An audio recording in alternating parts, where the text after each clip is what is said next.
Hello children, it's time for chapter 9 of The Butterfly Lion by Michael Mapurgo.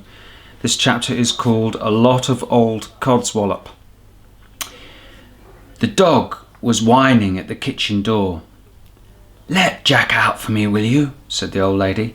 "There's a dear. I'll tell you what, I'll fetch down the kite Bertie made for me, shall I? You'd like to see it, wouldn't you?" And she went out. I was only too happy to let the dog out and shut the door on him. She was back sooner than I expected. "There," she said, setting the kite down on the table in front of me. "What do you think of it then?" It was huge, much bigger than I had expected, and covered in dust. It was made of brown canvas stretched over a wooden frame. All the kites I had seen had been more colourful, more flamboyant. I think the disappointment must have shown in my face. "She still flies, you know," she said, blowing the dust off. "You should see how she goes. You should see her." She sat down in her chair and I waited for her to begin again. "Now then, where was I?" she asked. "I'm so forgetful these days." "Bertie's last letter," I said. "He was just going off to the war. But what about the white lion, the white prince? What happened to him?"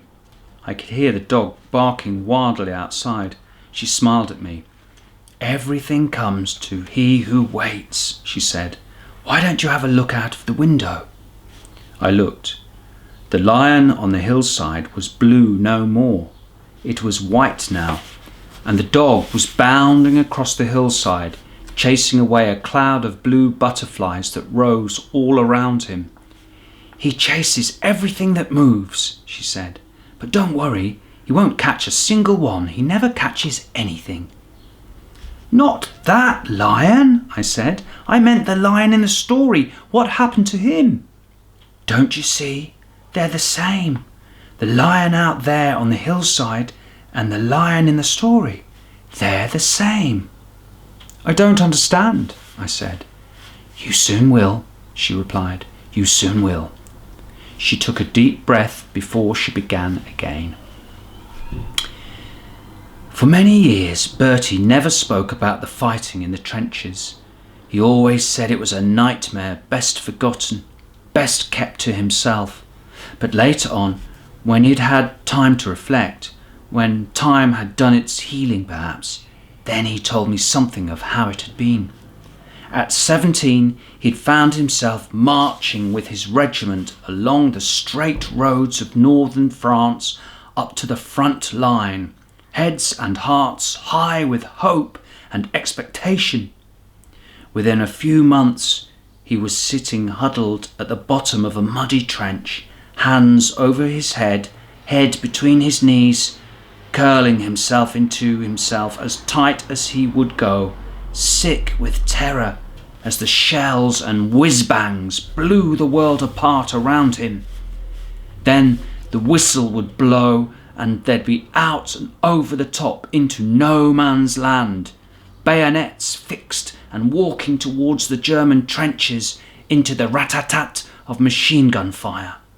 To the left of him and to the right of him, his friends would fall, and he would walk on, waiting for the bullet with his name on, which he knew could cut him down at any moment.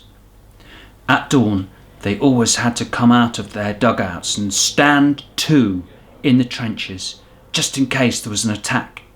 The Germans often attacked at dawn. That's how it was on the morning of his 20th birthday. They came swarming over no man's land out of the early morning sun, but they were soon spotted and mown down like so much ripe corn. Then they were turning and running. The whistle went and Bertie led his men over the top to counter-attack. But as always, the Germans were expecting them and the usual slaughter began.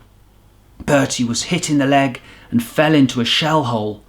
He thought of waiting there all day and then crawling back under cover of darkness, but his wound was bleeding badly and he could not staunch it. He decided he had to try to crawl back to the trenches whilst he still had the strength to do it.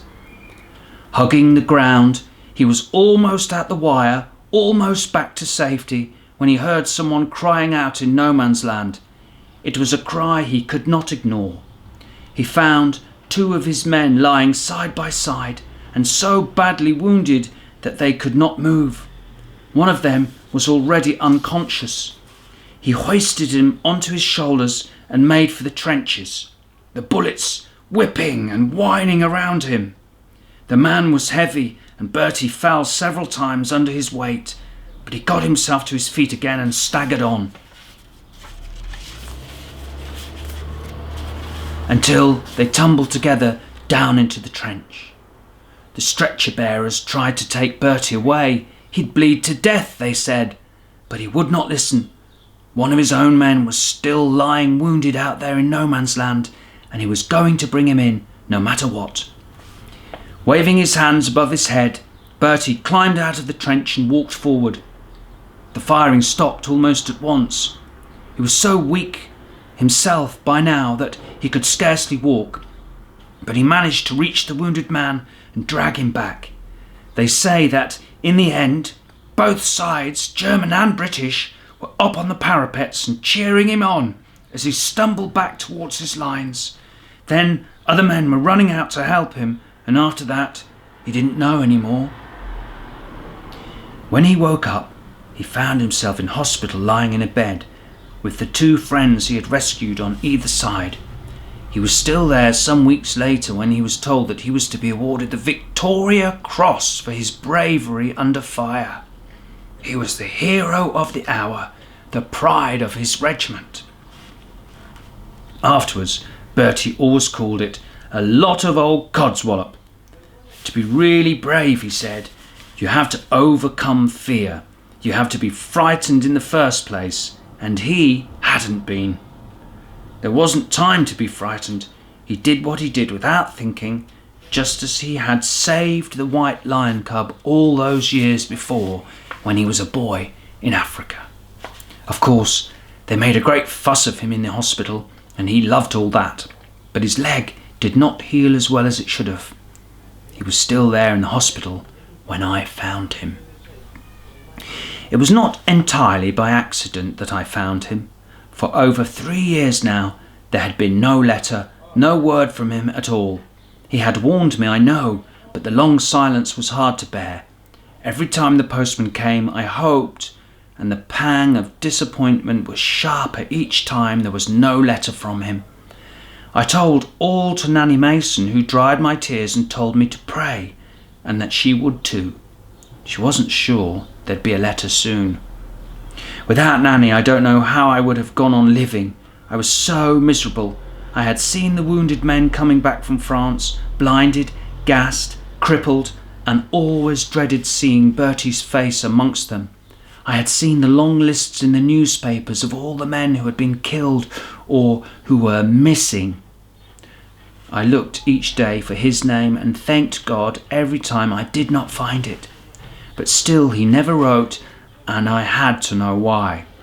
I thought maybe he had been so badly wounded that he could not write, that he was lying in some hospital alone and unloved. So I determined I would become a nurse. I would go to France and heal and comfort as best I could, and just hope that somehow I might find him. But I soon discovered that amongst so many men in uniform it would be hopeless to go looking for him. I did not even know his regiment, nor his rank. I had no idea where to begin. I was sent to a hospital some 50 miles behind the lines, not too far from Amiens. The hospital was a converted chateau with turrets and great wide staircases and chandeliers in the wards. But it was so cold in winter that many of the men died as much from the cold as from their wounds. We did all we could for them, but we were short of doctors and short of medicines. There were always so many men coming in, and their wounds were terrible, so terrible. Each time we saved one, it was such a joy to us. In the midst of the suffering all around us, we needed some joy, believe me. I was at breakfast one morning. It was June of 1918. I was reading a magazine, the Illustrated London News, I remember, when I turned the page and I saw a face I knew at once. He was older, thinner in the face and unsmiling, but I was sure it was Bertie. His eyes were deep set and gentle, just as I remembered them. And there was his name, Captain Albert Andrews, V.C. There was a whole article underneath about what he had done and how he was still recovering from his wounds in a hospital that turned out to be a little more than 10 miles away. Wild horses would not have kept me from him. The next Sunday, I cycled over. He was sleeping when I saw him first, propped up on his pillows, one hand behind his head. "Hello," I said. He opened his eyes and frowned at me. It was a moment or two before he knew me. "Been in the wars, have you?" I said. "Something like that," he replied. Well, what an amazing chapter. I hope Bertie feels a little bit better soon. I suppose a gunshot in the leg is not something that heals quickly.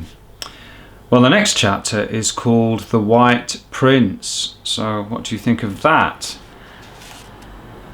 Tomorrow I shall be reading it to you. So hopefully we'll find some answers about the lion. We shall see. Okay. Say your prayers. Sleep well. Good night. And I'll speak to you tomorrow. Bye.